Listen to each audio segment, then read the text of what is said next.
My blood test literally shows I have low iron. I never do anything about it. Like I never take supplements or anything. I feel like it's a personality. You know what? Sure. Let me face you. Midday naps, grumpy when you're hungry. It's giving.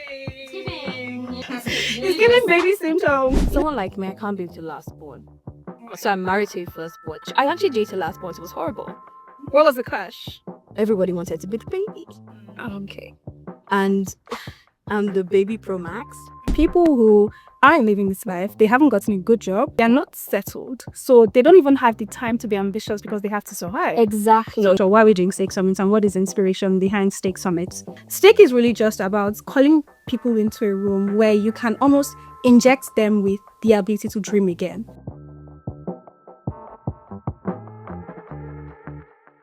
Hello. Welcome back to Let's Have Drinks. I'm Mayo, your host, per usual.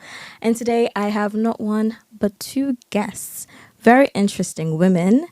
And my first guest is a builder who sees things that don't exist yet and immediately starts experimenting until it does. A professional hype woman, thinker, writer, lover of Jesus. A woman whose social battery has apparently been on 15% for years. And my other guest is a product leader, a founder, a conference and podcast co-host, collector of ambitious side projects, loves good design, beautiful spaces, money, women making money, and Saturday morning brunch. I can relate. She also takes a lot of naps, but still manages to get things done. Everyone, we have Aisha and Seun. Welcome to the podcast. I'm very happy to have two people on here. I feel like the more, the merrier. The more drinks, the merrier drinks. You know. How do you feel about being here? I am ecstatic. I'm so excited. I'm so excited to do it, Aisha, as well. And I don't know, I'm just like really excited. I love it. I love excited. Because when I was just like, social battery has been on 15%, loves brunch. I'm just like, these people feel like an amalgamation of me. Ayako, you removed one part of my bio. What part? The one where I said I have low iron. So let me tell you the truth. Okay, let's go. I just want to say that it's ChatGPT that helped me do this thing. Wow. Yeah, it's really chat because it was a lot. Like you guys wrote a lot of things. I'm just like, sometimes it's really hard to express your personality in words, like who you are, Especially with the prompt you gave us, girl. Okay, because it was not an easy prompt at all. Yeah. That was the reason I submitted mine late. It was like, introduce yourself without make it quirky, make it fun. funny. Like, that's assignment. What do I do? No, because I think the reason why is when I talk to people, the first thing they talk about is what they do. And quite frankly, I don't care what you do. I'm trying to know people for who they are. So when you look at yourself, what do you want people to know outside this thing? I know like work takes up a lot of time because you're spending 8 hours, 5 days a week. But like outside that, what do you do? What do you enjoy? But that low iron, I feel you on it. What does that mean in terms of... No, literally like, oh yeah, like I just sleep. Like I just enjoy sleep. Well, not just I enjoy sleeping, I need to nap. Like I need to take breaks. I don't know if it's necessarily a low iron. No, I know it. My blood test literally shows I have low iron. I never do anything about it. Like I never take supplements or anything. I feel like it's a personality. Seun, let me face you. Because this used to be me. Yes, I have a solution for you. Okay. Take supplements. No, let me tell you. See, I have recently become a morning person, which I didn't think was possible. Because if you talk to anyone that knows me, even from people from school, one thing is I nap. I started sleeping in class in GS3. Oh, just yes. And then, see, I tried. It was one day, we went for lunch, we had beans, and that was the end of it. I started sleeping in class from there. And then moving on to uni, so slept all through my law classes. And I said, I don't think that I can really be in this law school because it's really serious and I need to sleep. So didn't do that. But there are more reasons why I didn't go to law school. Oh my gosh. Outside just like you sleeping. actually didn't go? No, I didn't go. Okay. And then, I just used to always feel like I needed a nap until this year. I said, this cannot be my life. And then I- I taking supplement. Yeah, well, I did a blood test. It was two things. My vitamin D was low and my iron was low. So my vitamin D, I actually got prescribed drugs for vitamin D. Okay. And then for iron, I started TikTok. So like you have to take iron on an empty stomach with citrus and all of that stuff. My life has transformed. You learn every day. Wow. I wake up in the morning, I go to the gym. That's ambitious. See, I feel like I can do Ambitious woman. No, really. Because since then, I'm just like, I can do this. First of all, the 5 a.m. girlies, they are right. Yeah. Number two, They're okay. I didn't think that that I could don't ever think be I me. did. I don't know how. No, let me tell you, I didn't think so either. But I started doing, like, I came back from Lagos, and I was just like, this evening gym is really doing it somehow. Let me just try morning. And I did it one morning, and then the next morning, I just said, wow, this is a lifestyle. I feel like it's so much better in the morning because, like, once you're done, you still feel like you had your entire. Exactly. Take your supplements, yo. You'll be I will awake. try my best. But Quite honestly, frankly. I feel like it's a personality thing for me. Like, I like being the person that just like, I have to get out. I feel you too. Like, my thing is, if I'm going to take a nap, it's going to be a moving vehicle. Yes. Because it feels like they're rocking you. I can't relate at all. You guys who gaps. No, I don't. Really? That is insane. Well, as someone who has recently become a non-napper, so I sleep Okay. at night. Exactly. Magnesium, glycate. You sleep well, wake up in the morning. Maybe I'm just speaking out of privilege because my mom has so many supplements on the table and they're gummies, so they're really sweet. So I just have a field day. Wow, I don't believe in gummies. Really? Yeah. Well, I'm just enjoying myself there. Seems to be doing I something. mean, that's good. That's good. But Cheryl, for an ambitious woman, because Cheryl comes across really serious.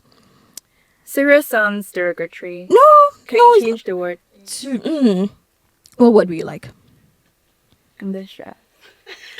I don't even think that's a synonym. What's the synonym for serious? I just asked you. I don't know. Let's do it as ambitious. Is it focused? Focus. She calls very. That's if you can share me. Projects manager energy. Yes. For the work call. Oh my god. She But gives that's my job.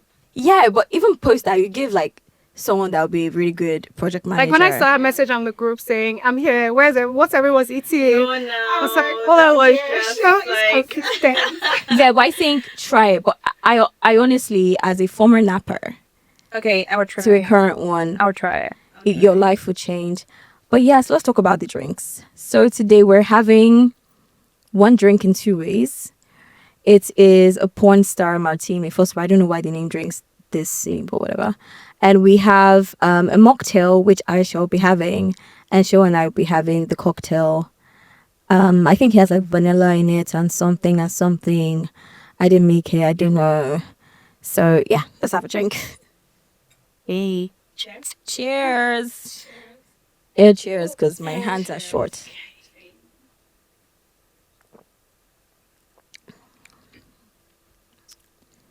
It's good. Interesting. Very It's bubblegummy, sizzly. How smooth without the alcohol, my dear. I like it. This is the first thing when we felt it today. Why are you starving? I've just been so open about today. I had the time and I knew I'd have something delicious for dinner. Is this In the dinner? trap. Elected. Okay. What are you going to have? I actually don't know yet, but I think I'm going to have a treat. Is it going to be homemade or outside? It's outside. Well, okay. You know what? Fair. I don't know how you are still smiley because I would have been so grumpy. You No. nap? Oh, well, not anymore, but midday naps, grumpy when you're hungry. It's giving. It's giving. It's giving what? Nothing. It's It's giving baby symptoms. You know what? I'm the last born, so. So what's cute? It's cute. Yeah. It shows. Sure. She were you the first time? I am. It That shows. shows, yeah. It shows. I have a thing about birth order and dating. Okay, Just on the let's go. side. Okay. Where it's like, someone like me, I can't be with the last born. So I'm married to a firstborn. I actually dated last born. So it was horrible. What was the clash? We're last borns. Meaning? Everybody wanted to be the baby. Okay. And I'm the baby pro max. So you can't, maybe, yeah. So it's also a thing with like firstborn girls should not be with lastborn boys. Yeah, I heard that. They should be with a firstborn boy. Yeah, I'm with the firstborn boy / man. Exactly. But like the thing is, sometimes you guys clash. Yes. Because everybody wants to, you know. be in charge, because like as a firstborn girl, you're used to just taking the reins and just going and just doing. yeah, and doing things. So What's the ideal for someone who's an only child? Because I'm an only child and I've really never known what Wow. We're on this. someone is special. is it. I would say firstborn, because an only child is sometimes akin to a lastborn. Sometimes. If it's opposed, to be honest, if it's opposed. Mm. Yeah, that's the thing. You only child, like there's nothing else like it. What have your successful relationships? Okay. Yeah, what do you consider is so? Okay, you're not successful. What you must gravitate toward? Okay, maybe firstborn. Just responsible people, to be honest. And anybody is responsible. Firstborn, lastborn, anybody has that. Yeah. No? Well, who should last? Because I'm just like, lastborn girl should be with maybe a middle child or a first child. So who should lastborn boy marry or be with? Um, I mean, that's your problem, quite frankly. I can't care. Okay, quick interruption. Now, if Let's Have Drinks feels like that conversation you've always wanted to have, I think it is time for you to subscribe wherever you're listening to this from. Also, follow us on all socials at Let's Have Drinks Pod. Rate the podcast, share on socials, share with your friends. Also, subscribe if you're on YouTube, comment, like, do all the lovely stuff. It genuinely helps the podcast grow and helps more people see these conversations. And also, it just makes me know that you're enjoying the podcast. So, yeah, thank you for doing that. And let's continue on to the conversation.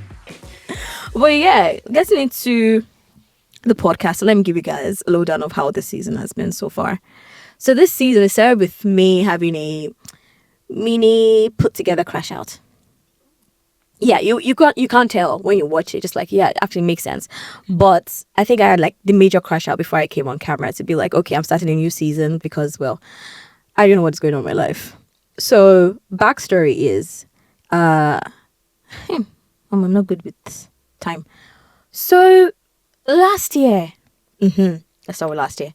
Last year I was in Italy. I was having my birthday, and every single year I write a letter to myself to be like, okay, this year, is this what has happened in the last year kind of thing, like future me type stuff. And it's been great. So last year I was reading my letter, and I remember like one line, I was asking myself, like, why are you celebrating your birthday this year?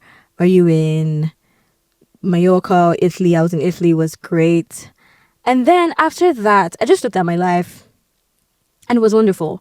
But then I could not write my letter for the year that I was turning this year. So my birthday was in July. My birthday was great. I didn't have a letter to read because I couldn't write to myself. It felt like I had ticked everything in that box. And I didn't know what else to aspire to. But like, I felt like there should be more to do. I know there is more innately for me to do. But I could not really pinpoint what I should be aiming for, aspiring to. And so I had this crash outs. I'd been also trying different things, but nothing was really clicking. I mean, I just said, let me do the podcast. But yeah, so I spent like the entire, maybe 6 months to the first episode, just feeling this sort of hollowness and not knowing what was going to happen. So that informed the episode. So far, so good. I was looking back. I was just like, oh yeah, this season has been an experiment. Because first of all, doing this is hard. But it's fun. And I feel alive right now. Compared to then, when I was just like figuring out, would this even work? I remember the first episode, I actually filmed it twice. Because the first film, I just said, oh, wow, we don't actually know how to talk. Really? Yo. And then I had to come back and film this thing again. But I know you guys are doing something really special. And I would like you to note on what I just said. And why do you think like that happens to people where it feels like, okay, you've had this thought, dream since where you were maybe 16 and you finally done this thing. And now you're in this space but you don't know what next should I want from life. There should be more, but I don't know what next. So what is the process you think for people to figure out what am I supposed to be doing next? Okay, first of all, you're talking of a very good problem. This is a very good place to be where you had things on your list or things you wanted to do. You finally done them and you're like, what next? That typically begs for you to go back within, especially because sometimes we set goals that maybe are inspired by our childhood dreams, but then sometimes it's also projected onto us by what we've seen them in my like or just some societal expectations. So you're at a place now where you have so much power to decide, like, what do I want to do next? Typically, sorry, why am I apologizing? I'm Christian, so like that begs for me to go on a retreat, and it's not even as formal, but it's just for me to take time out to see the face of God. Literally, I've just asked God. I'm at this stage, feels like a blank canvas. I don't know what to do next. I need direction. What do I need to do next in my life? And I guess at this stage is where you can now start thinking of taking purpose-driven direction. So what is the next stage, or what is the next step that I'm supposed to take according to the plan that you have for my life? But at the end of the day, it's a cycle of life. You would always have those things. Like I remember when you were younger in secondary school and you had to pass your exams from just one to just two to just three. It always felt like, oh my God, am I going to do it? You finally do it, and it's like I have to start again. I have to start taking the midterms, the exams, and then pass again. And there's just always that place where you've gone through everything, you've ticked everything on your to-do list, and you had to start again. You just have to now decide what is the curriculum for this year's season. If you decide that curriculum, we'll go again. That's actually quite interesting because what I did was I decided to do, will I say, general exploration of things. So it was just like little things, like starting with, I wanted to go back to painting my nails. Another thing I started doing is I started taking tennis classes, which, by the way, I just want to say that I'm missing my tennis class right now during this episode. Oh, of course. I'm going to play on Saturday, so that's fine. So I also started this sort of food. Did I start it? Me and my friend were doing this food community kind of thing. And then I realized I planned a party. Yeah, I've never planned a party. Planned a whole, well, it's tennis themed, so that kind of just took over my life. Maybe it's a hyperfixation. What else? Started writing, journaling again. So when you say that you pretty much ticked off all of the goals that you had, what goals were they, if you don't mind sharing? Yeah, so there's a thing I always say that one of the scariest things to me is settling. So settling for the type of life that people are comfortable with. Let me say the Nigerian, in quotes, general, this is what I think, where it is like, we want the country to be better, yeah? But people are fine with, they have a nice house or apartments now. There's big gen, there's small gen. And we can take a holiday maybe once or twice a year. Work is good. The child is passing school. And, that seems like a very fine, comfortable life. Maybe somebody has a business. Everything is going okay. Can travel, yeah. Yeah, you Make can. your interim. Yeah, it's pretty much fine. And even before coming to the UK, I looked at them just like, this can't be what it's about, because my parents are living their life and they are so great. I mean, now they even have inverter, so it's small then big and inverter, and so there is lights in their own way. They live in a lovely house. It's the house I grew up in. Great. And I'm just like, this can't be the end all and be all of it. You have children because you're supposed to have children, all of that stuff. And we go. And then my own sort of goals. First of all, my first goal that I realized that I had is I was in A-levels. I wanted to go to Morocco. That was first goal. Okay. Because like I traveled, but you traveled to like the US or to Dubai to shop. Mostly, maybe some sightseeing, but to shop and everything. I'm just like, I wanted to do like a cultural thing. I saw this blogger, now ex-editor-in-chief of Vogue China. She went to Morocco. It was lovely. Margaret Zhang. I wanted to go to Morocco. That was the first thing. And then the second thing is that I wanted to go to uni in the UK. That didn't happen. Ended up in Unilag. So my dream then was like, I don't want to actually be in this country. I need to leave. How am I going to leave? I don't know. I'm studying law. And like, I hate law. So I need to then find something I like, which was my general university law. Found product design. Fought everybody in my house. I became a product designer. I moved here. Then I traveled. I mean, before I moved, I even went to Morocco. Moved here. went to Europe. Everything is fine. Got a lovely job. Got a house. Rented a house that I like.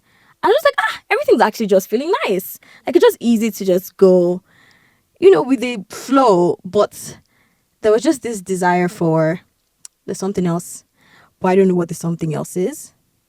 That was the No, goal the type reason of I thing. ask is because, when you started mentioning like, oh, you're painting your nails and you're planning a party, I was trying to really understand like your frame of mind when you wrote that letter to yourself and when you thought that you'd accomplished like all of the things that you wanted to accomplish.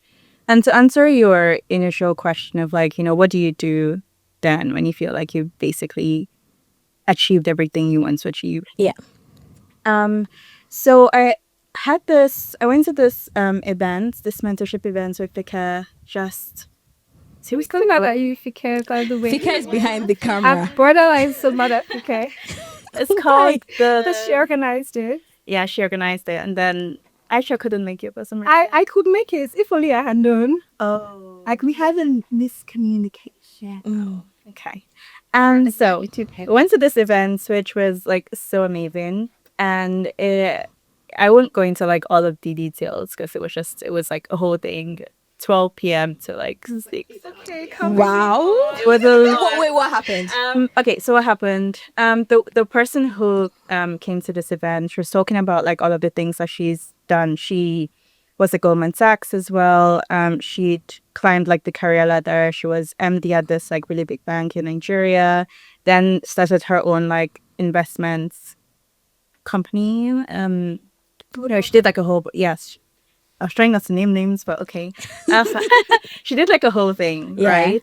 And when she was talking to us, one of the things that she said just made me jolt, which was she said, you need to every day get in front of the mirror and think about the biggest thing that you could do. She said, you need to go to the end of yourself. And when I just thought like end of myself, I just thought like everything that I'm doing now, I'm doing on a very small scale. Like a podcast. Could it be a media company? You know what, Right? girl? I've never said this out loud. I think was it 2021? God gave me a word that I was going to have a media company. There you go. And I wrote it down as my notes app. I just put it there. And even in like thinking, because now I have like this renewed sense of self and the things that I can accomplish. And I know like with adulthood, compared to when you're making goals when you're younger, you're aware of all the blockers that you have. You're aware of reality. You're aware of what you have financially, your relationships with people, on how to get that. So how do you move past those blockers? Because now you have a realistic way of dreaming now compared to then. Because when I was, for example, that Morocco trip, I was like, let's go to Morocco. I was 16 on a bunk bed. It's like, yeah, let's go to Morocco, no problem. And now if I'm like, okay, I want to do a trip to Asia, I'm just like, but the money to Asia and this and that. So I think Aisha is the best person to answer this question. The reason I say that Yeah. is I've never met anyone who had a dogged optimism like Aisha does about anything. I can tell she smiles a lot. It's beautiful. Shiva was thinking about something along these lines when I was coming, which was I was telling my best friend how I've come to see that I don't know what it means to, and I don't know if this is even answering your question, but I don't know what it means to be worried about something or not see something, even if it doesn't pan out in the way I want it to pan out. Like everything, like let me give you a backstory. When I was working my last job before I started building my last company, there was someone I was working with who had a real problem with me and said to me, I just don't like your happy-go-lucky approach to life. You're too happy-go-lucky. And, in that moment, I took it on as a personality trait in a bad way where I felt like, oh, my God, I'm not serious. Because that was what I thought it meant. I'm not serious. I'm too happy-go-lucky, whatever that word meant even at the time. But then as years have gone by, I've come to realize that it's actually a good thing because, like, no matter what is happening externally, you just have, like, a bulletproof in your own heart where it's like, no matter what happens, it's going to work the way I want it to work. And if it doesn't work the way I want it to work, I will be grateful for what I see and hope that when I go again, it would go the way I want it to go. So just answering Seun's point as to also my optimism. Yes, I do have a dogged optimism, but it's fueled by something. It's not just a personality trait. It's a faith-driven worldview that I have. That's just what it is. Like, and that's when I answered your first question, I just defaulted to what I knew, which is faith just drives everything. So going to what you said first of all about even having a media company in the first place, where God gave me that word. Imagine having such a word, and it was inspired to you by the person who made you. It just makes it seem so within reach. It makes it so possible. Like, really, I can have a media company. Okay, what does it take? In fact, what is the smallest form of a media company that I can start today? And how do I go from here? Like, that's just how I see these days. So I don't know if I've answered your question. But No, you have. pointing from what Sean said, yes, I do have a dogged optimism, and I believe that anything can be within reach. And if it doesn't pan out the way I want it to pan, it's fine. I will find a way around it. It's like, it's okay. I think that I feel so inspired. Yeah, you should be. What did you say? I feel so inspired. I feel that like, okay, I wouldn't say that I necessarily have a dogged optimism. I think that my default is to really like think about all of the risks and everything, like you said. So very similar to you in that way. However, one thing that I've learned so far is that I would never say no to myself before anybody else had a chance to say no to me. Like I would just like I would do it, and I would do it afraid, and I would do it, and I know that it's risky, and I would do it, and I know that this thing might not pan out, and I would not feel good about doing it, but I would do it anyway. Because like, yeah, It's that do it afraid, because I'm just like, just when will I stop being afraid? What are you afraid of? Actually, Let's explore. interestingly, I've gotten past. There was time that I used to be so scared. I just had fear. It was a whole thing I used the whole year to deal with. I was using this devotional by Joyce Meyer, something about fear. I don't remember the name. By the time I get on camera, I usually forget the name of everything. But it was that devotional. And by the end of the year, I got over that fear, yeah? But just also a thing of, I mean, I won't say I'm a realist. I'm not as heads in the clouds. You're so similar. I am a realist. No, I'm not as head in the clouds as I used to be. But I wouldn't say, I feel like everything is possible. I mean, I would say, yeah, I think I want this. And somehow, even though I've said it like throwaway, I don't know if it's a subconscious thing working towards that thing. But, just sometimes just be like, I'm so scared. Like, what if I do this thing? All the money has gone and or the time wasted. And I know there's like, I try not to focus on like the sunken cost of things because, it will happen, you move on, time will pass anyway, whatever. But there's just this maybe human fear that just still comes through every once in a while. Even if you've crossed the threshold of starting something, just one night, maybe just, I'm scared. Okay, that has never happened to me Oh, before. damn, that's happened to me so many times. That's why I'm asking, like, let's name it. What exactly is the fear? Fear hides so well. When you unveil it, you realize it's empty. So that's why I'm asking, like, go into that moment and ask yourself, what was I really afraid of? Let me eat. Maybe I'll unpack that with the therapist I eventually get because right in the fact, like I knew my I get it. Fear is so, I hate fear. Like, it's so mysterious. It has nothing behind it. Like, it's just there. Like, what exactly is the fear for? That's when she said she can't relate. I actually cannot relate to fear in that way. Okay. I've had fear in different ways, but I know what it is, right? And because I can name it, I can get over it. But if you just allow fear be fear, then honestly, it's keep moving. So in what way have you had fear? I would just add something to that. I wonder if what you're feeling is also like risk. Okay. I don't know why you named it fear, and I don't know what you were feeling. But when I feel something remotely similar, I think I would name it as risk. And the way that I would then go about it is like figuring out like, okay, this is a risk. Not to be like all projects money. But like, this is a risk, what's the impact of the risk? How can I mitigate it? Like, what are the different things that I can do? So with what Aisha is saying, right, like he has to name the thing. It's only when you can name the thing that you can figure out like, okay, well, how can I mitigate it? Like, what are the different things I can do to solve it? So, just little tidbits, anecdotes. Aisha, continue. You are sipping so suspicious. Giving a therapy session. What is your fear? Name your fear. But I get the thing about since at a risk. I think also just a psychological thing of having to like switch the thought or the naming or something. But well, I love my guests, man. So smart. Goodness. But yeah, I mean, coming here, I'm talking about my life story of everything I've been going through in the past season.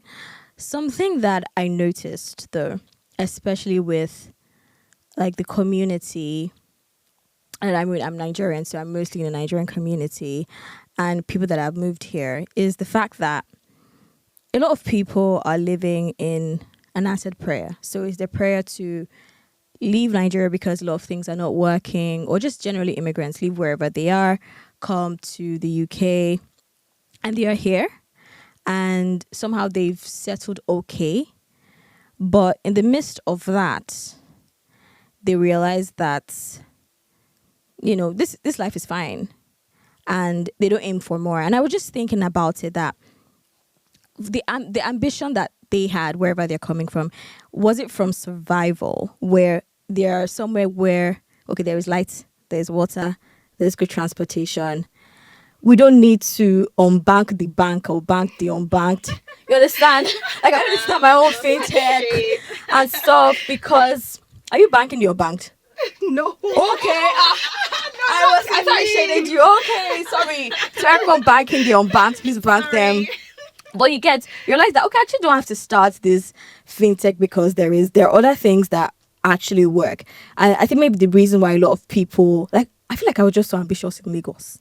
Girl, I was I was always beauty. see, but anyway, I worked in fintech, so I was banking the unbanked, quite frankly.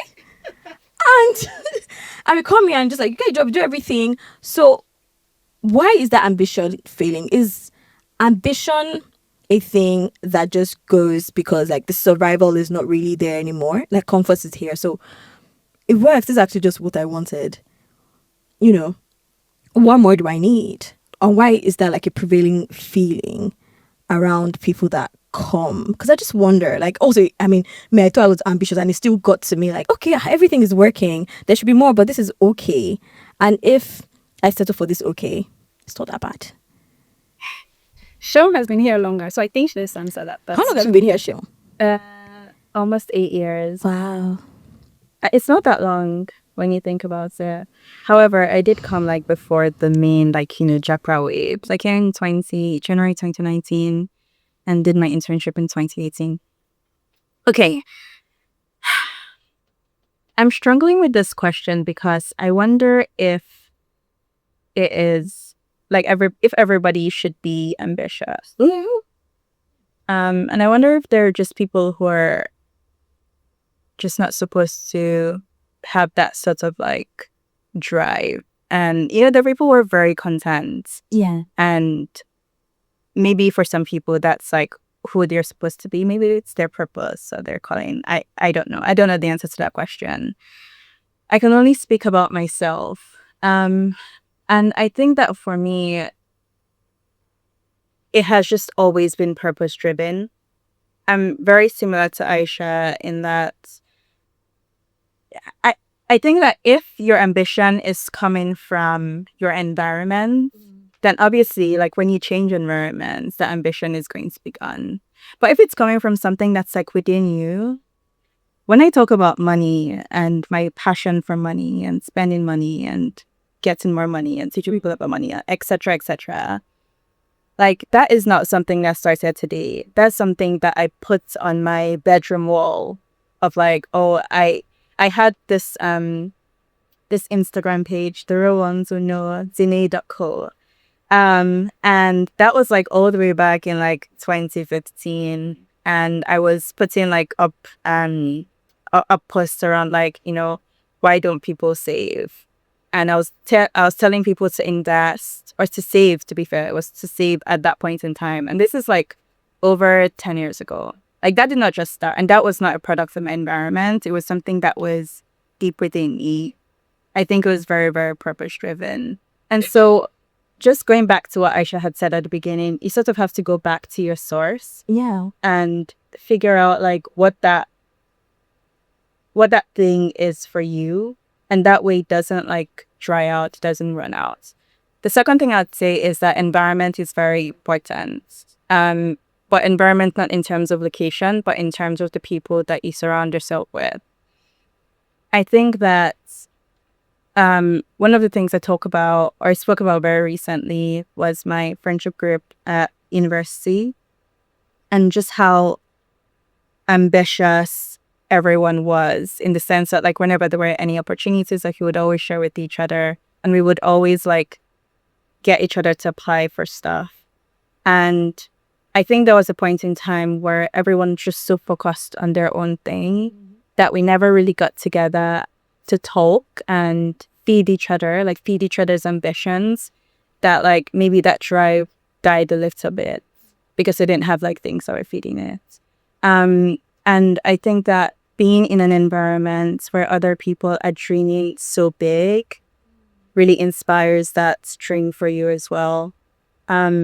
So I don't know, for me, it never really went away. It was always consistent because it was just coming from inside of me. It wasn't coming from any real like external source. However, it was fed by the people around me.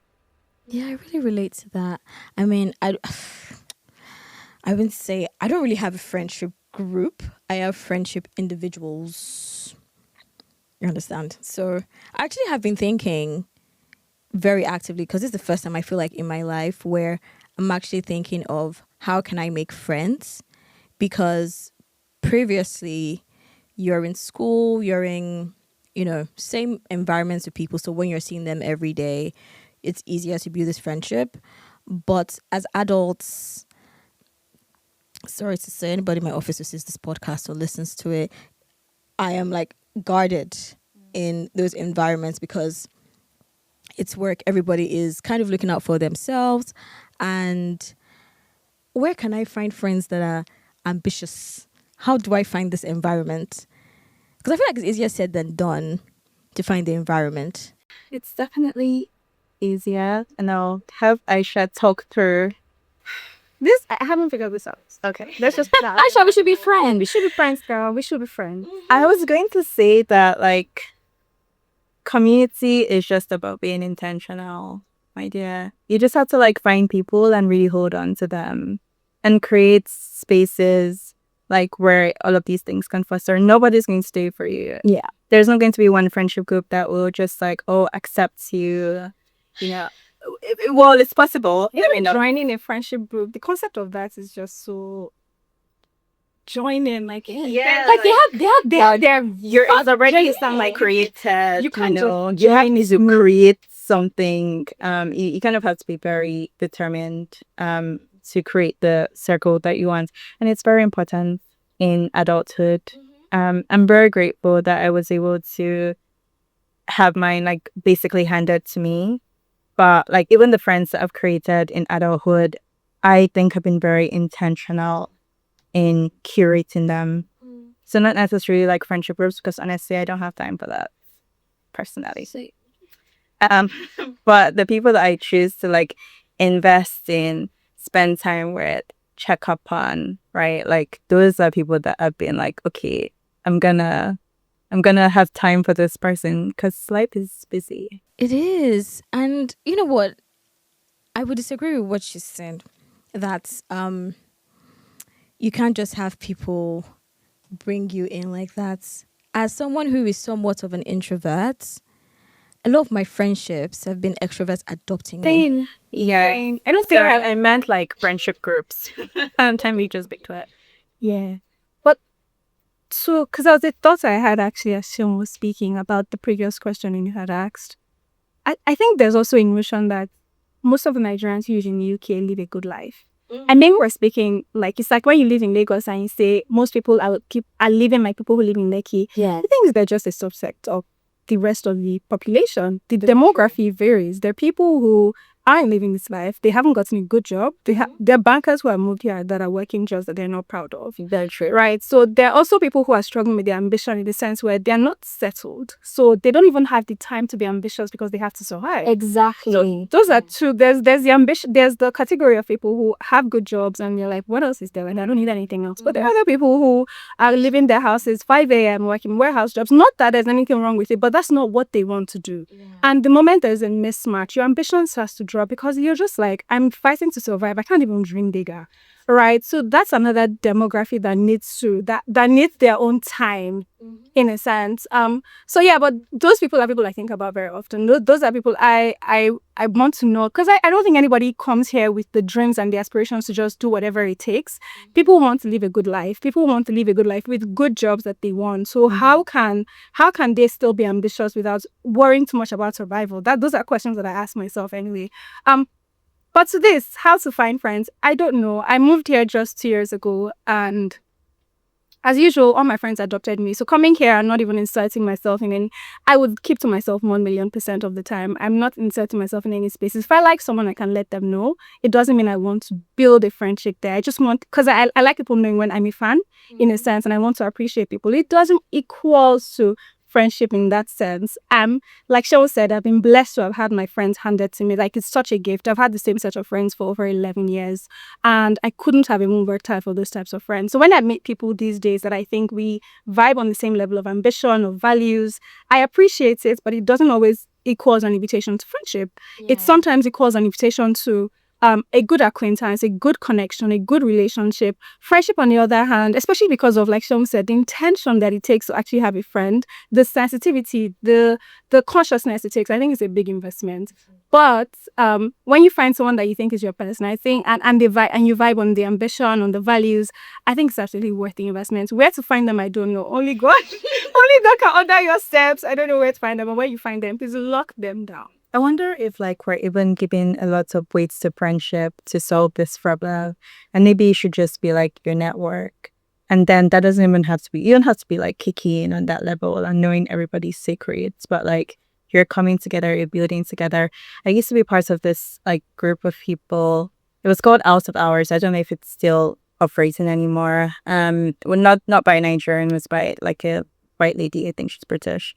And I think it was Saturday morning, she would just get people in a room together to work on their side project. She does this thing where people just have a group, like they come, they build together for a period of time and then they have demo day amongst themselves. Like, I just think things like that are so brilliant. I don't think they're going to each other's houses to have fried rice after. They're just building together and showcasing what they built. So platforms like that are great. Now that's very smart.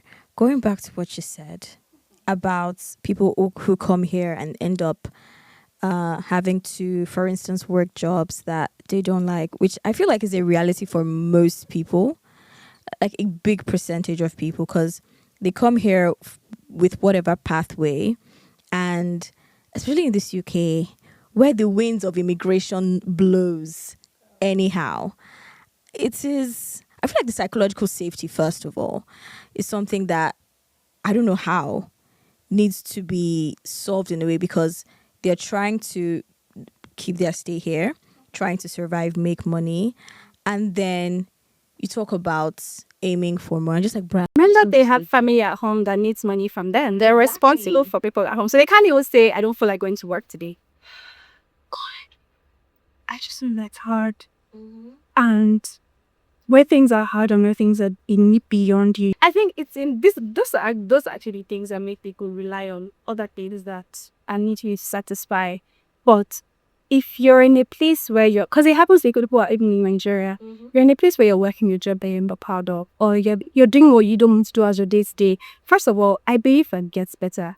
Here's my happy-go-lucky approach speaking. I believe that as long as you are, you're not just counting the days, you're not just letting things be, but you're adding up, you're doing the things that it takes to build, and you are trusting in some form of source. Like, what are you needing? Faith is required. Like, no human being can live a life without faith. Like, if you think that you're going to exist and you're going to live life and just chat your course some way or another, I don't know how that works. I can't speak for that. But what I know is when things get extremely difficult, when life seems like I don't know what you're doing anymore and it feels like I'm drowning, there's only one name color, and that name is you, Jesus Christ. So that's all I can advise anyone who is dealing with people that. Now, I'm not saying Jesus will come and save you where you are. No, Jesus needs you to also be diligent, to do the work that you can do, and also take your chances. Like, it's in these moments that you don't remove yourself from opportunities because you think you don't count. It's in these moments that you don't allow laziness get the best of you. You don't allow envy and jealousy get the best of you. Like, all of these things come together.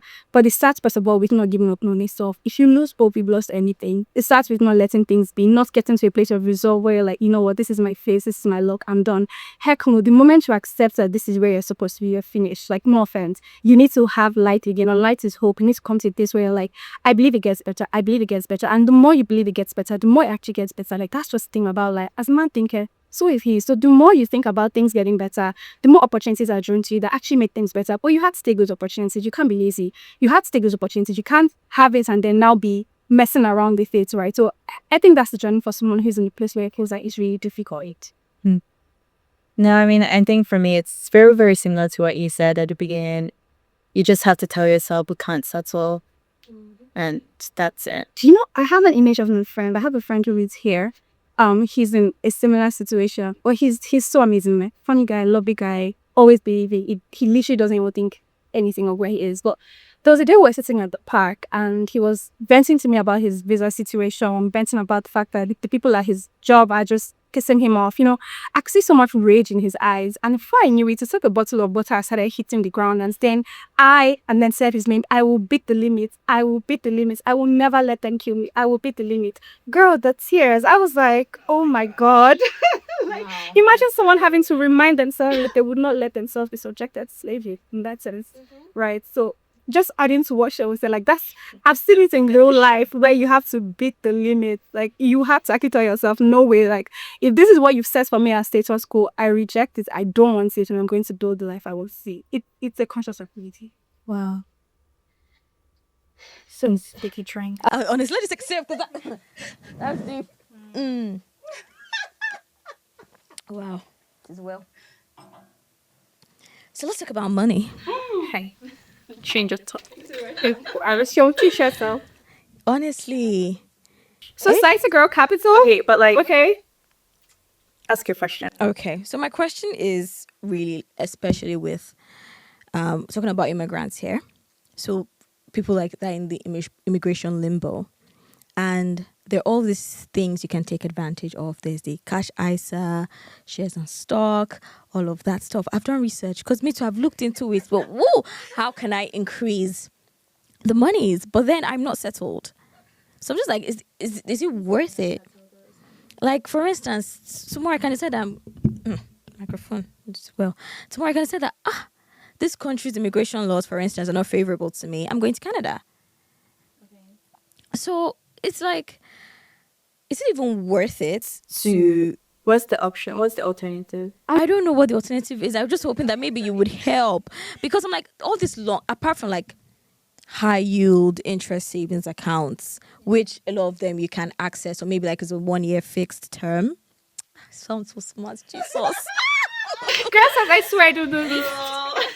I've done research, I've looked into all these things, and then, they said, okay, now they're reducing it to like 12K, the 20K thing, tax free. I've looked into all of these things. I'm just like, okay, is it even worth like trying to invest here because things are so uncertain? Like, what am I supposed to do I'm making this sort of income, either big or small, but there are opportunities that I can use to like multiply, for instance.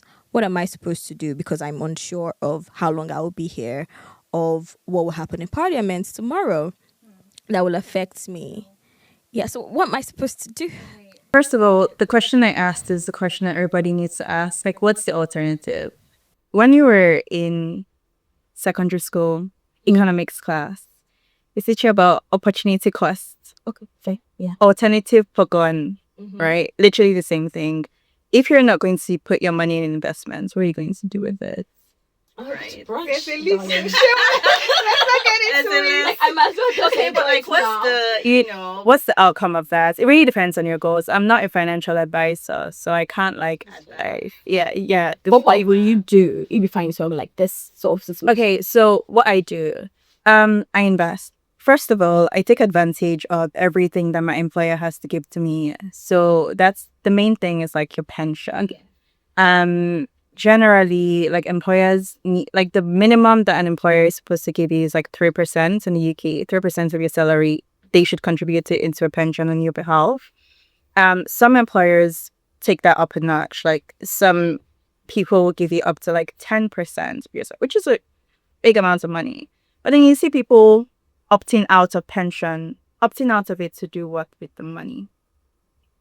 Beats me. I didn't even know you could have tons of pension. Well, now people should. Maybe I shouldn't even say it. No, I should just say my no, mouth shut. actually, I didn't on TikTok like, oh, opt out of your pension. I And said, do what? Like, what what? do what with the money? Because the money like might as well. Yeah, because the Have it. thing is, when sorry guys, I'm not gonna be a tax person here, but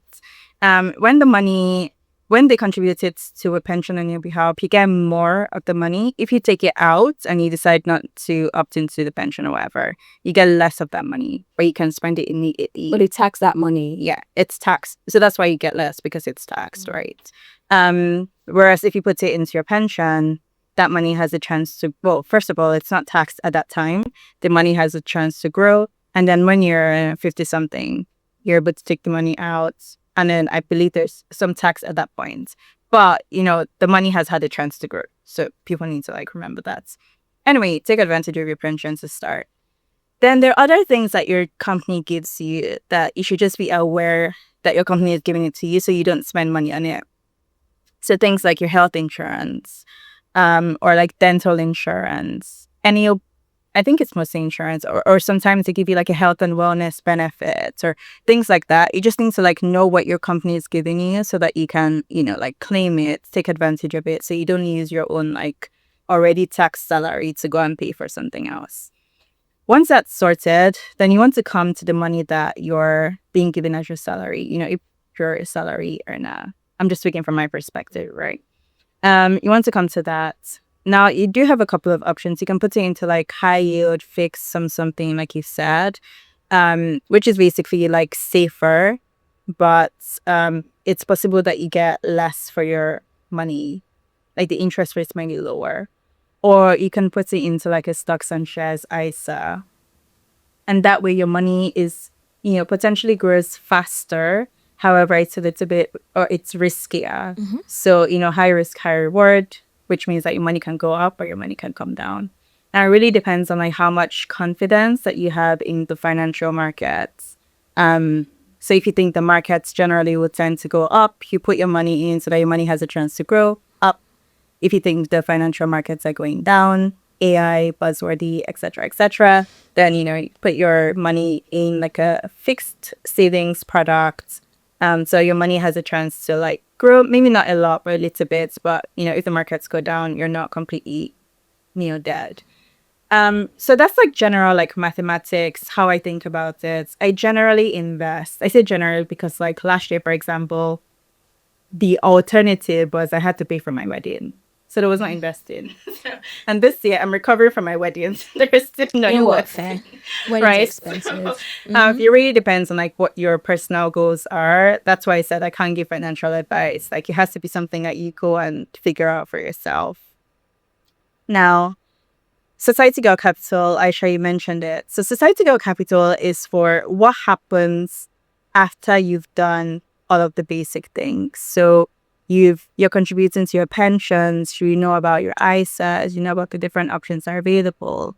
And you're thinking, what else can I do with my money? Or you have like 5% of your, I don't know, salary that you're like, okay, I've already done all of the main things. What do I do with this remaining 5%? Like my Uber money for the month. What Society Capital is trying to do is to get you to think about like different ways to use that money. So then beyond like the traditional stocks and shares and bonds and fixed savings products, there are alternative investments. So think about things like property or gold or peer-to-peer lending or angel investing, like venture capital, or like there's so many ways that your money can work harder for you. However, they're even more risky than stocks and shares are, which is why I said it has to be money that is not your main money, right? It's something that you want to do. you know. That said, because I can see some, stairs. At this point, we're really just thinking about like even just understanding what opportunities are available to you. Like knowledge is power, right? Even just knowing beyond XYZ, my money can work for me in ABC way.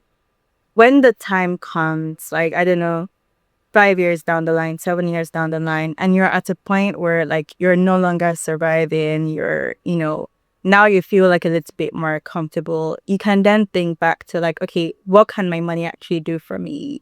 And you already are equipped with all of this knowledge. The funny thing is you don't even need to have a lot of, I'm sorry, I'm like ranting now, but like I'll keep going. You don't even need to have a lot of money to do some of these things. So, for example, we had someone come to speak to us about property, I think 2 weeks ago now. And one of the things he mentioned was like a rent to rent, where you don't need to have like a lot of money to get started. All you need to do is like rent from a landlord the way that you usually would. And then you can rent that out to somebody else for hire. Like a sublease. Yeah, a sublet. Okay. But you can do this like across like multiple properties, right? And it's like completely legal, right? So like just thinking about like, okay, what do I even have, right? What options are even available to me? That's where society got capitalist about. That is very interesting. Wow. There we have it. That's evidence to prove what she's saying. Like I'll just keep talking. If you want to know more, be at Stake Summit 2026 at the Building Center UCL. Okay, plug. Let's talk about the Steak Summit. Okay, this Steak Summit. Now, so a thing about me, I've been to a couple of networking events as someone who I would say largely sucks at networking, mainly because social anxiety of some sorts.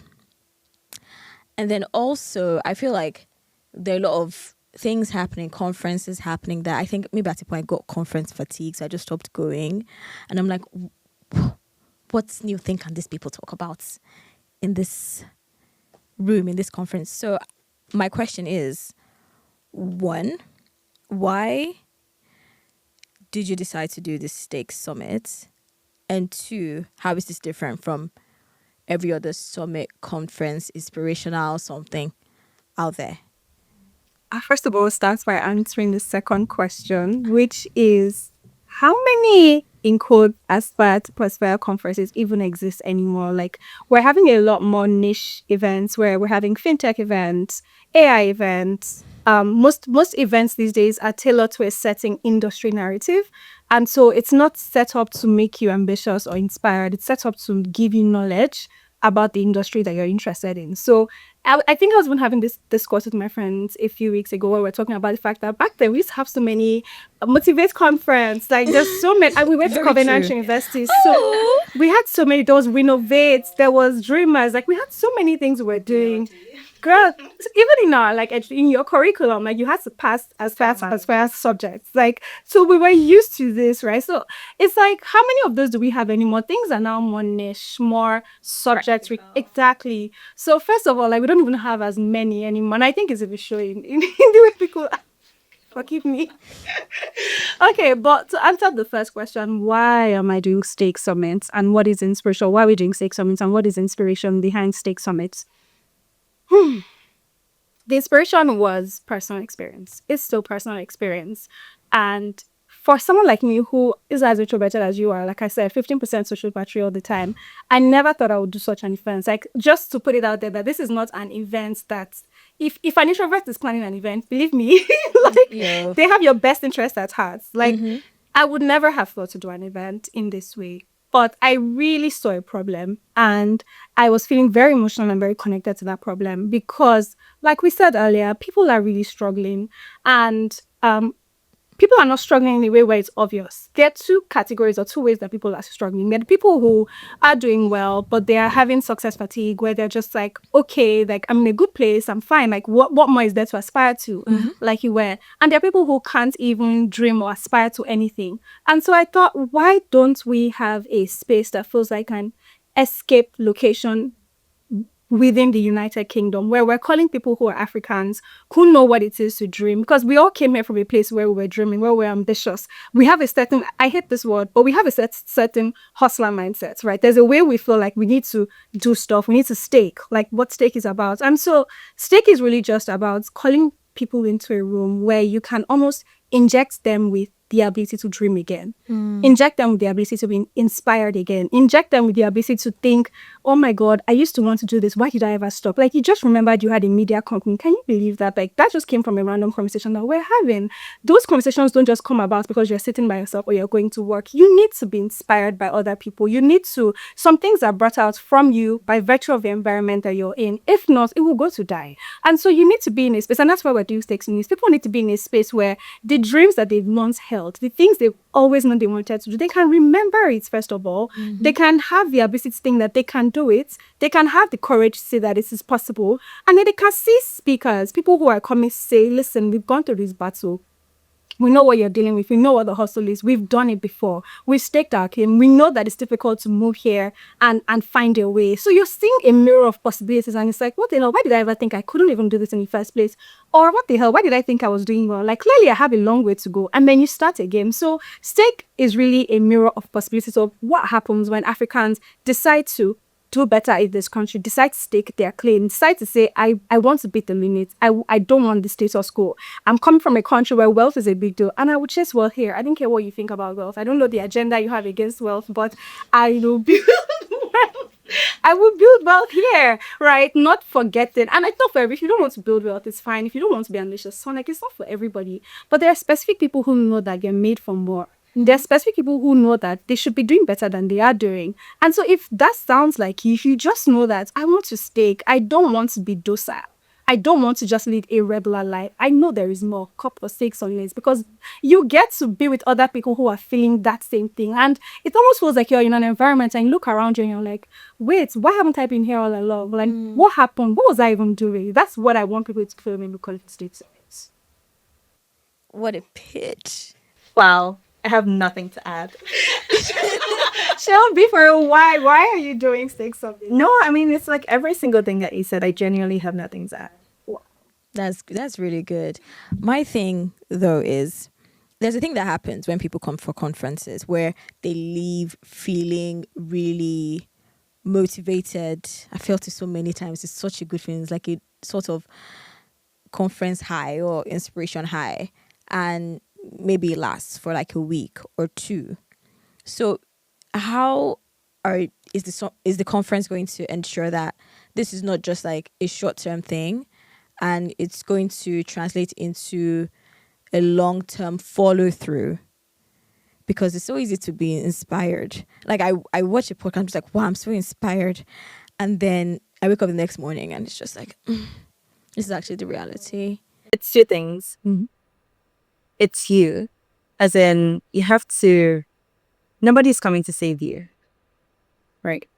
Just being very, like, if you're going to do things on vibes alone, I cannot help you. However, what we're doing, which leads me to the second thing, is we're creating the environment for you to be able to progress this after the conference, right? And that is through the people that you meet.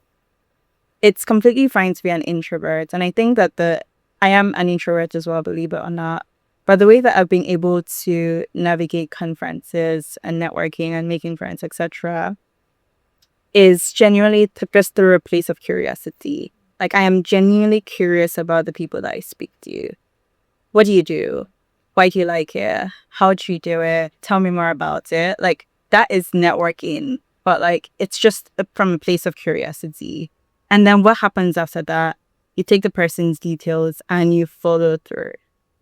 Right? Like, I think at the end of the day, we have to be very honest with ourselves and that, like, well, I don't know how Aisha feels about it, but like, I'm not here to solve everybody's problem. I'm here to give you a platform, and I'm here to like inspire you and make you see like what's possible, help you dream bigger, give you the resources to be able to do that. And then, you know, you kind of have to be you have to be a self-starter. You have to be sufficient in yourself to like follow through with the things that you've said that you want to do.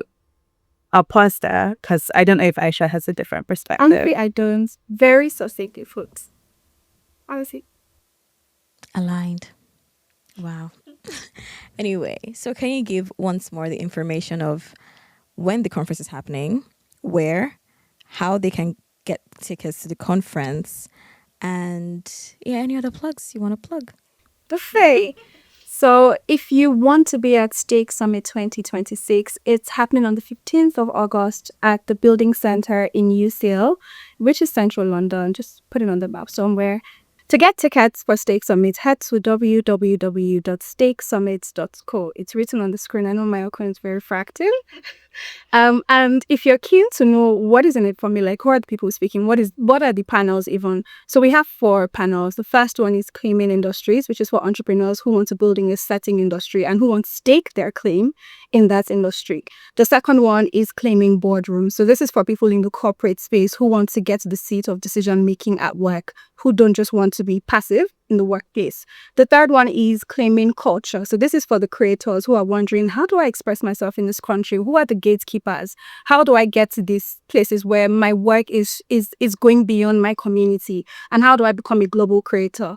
That's the third panel, which is the claiming culture. And the final one, which is claiming assets, is for people who want to build wealth. So this is for everybody, no matter what industry you're in, as long as you want to make money. Claiming assets is for you. Did I miss anything? No, perfect. I feel like I need to attend every single one. I don't know how to do it because I can relate. It's like I want to be an entrepreneur. I work a 9 to 5 to this, that. Also, I'm doing something creative. I You love know money. what? No. Like, completely fine. Like, the world should be filled with more multi-hype in it. I Yeah. agree. I actually did an episode on that. Perfect. I'll go and watch it. But like, I heard about this thing. This June Anglides. She Yeah, the recently did. portfolio. I love that. Yeah, she recently did this like long game dinner, and it was literally a table filled with people who had like portfolio careers. So like you're an author, you're an artist, you're an investment banker, you're all of these things at once. I love it. Oh, that's great. I'm going to search for that. You should. Yeah, but this has been a lovely episode of 3 introverts who somehow just kept talking. Thank you guys for coming on. Don't worry, we'll finish the drink after. Don't worry. It's good. The conversation was just, going and all of that stuff. Thank you guys for listening, for watching. I hope you had a lovely time. It was great having drinks with you. Likewise. See you guys in the next one. Bye.